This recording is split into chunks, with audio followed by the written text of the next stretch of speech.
Hello বন্ধুরা, আপনারা কেমন আছেন? আজকে অগ্রহায়ণ মাসের শেষ দিনে ইতু পুজো হয়। প্রত্যেক রবিবারে হয়, আজকে শেষ দিনে পুজো হয়েছে, ইতু পুজো।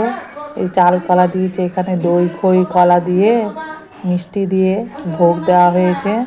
কি সুন্দর লাগছে ইতু ঠাকুরটা। এই ইতু পুজো মানে হচ্ছে সূর্য দেবতার পুজো। কি সুন্দর লাগছে, সব ঠাকুরগুলো দেখুন কত সুন্দর লাগছে। আজকে এমনিতেও ইতু পুজো করে নিরামিষ খাওয়া দাওয়া হয়। দেখে আপনাদেরকে নিয়ে যাই রান্নাঘরের দিকে, কি রান্না হলো, খাওয়া দাওয়া হবে কি দেখা যাক।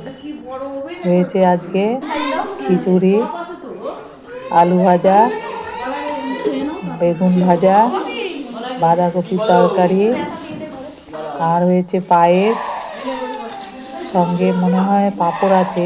হ্যাঁ, পাঁপড় আছে, পাঁপড়। এই হয়েছে মায়ের ভোগ, সূর্যদেবের পূজার ভোগ হয়েছে। খেতে অসম্ভব ভালো হয়েছে। খিচুড়ি, লাবড়া না বাঁধাকপির তরকারি অসম্ভব ভালো হয়েছে। আপনারা ভালো থাকবেন।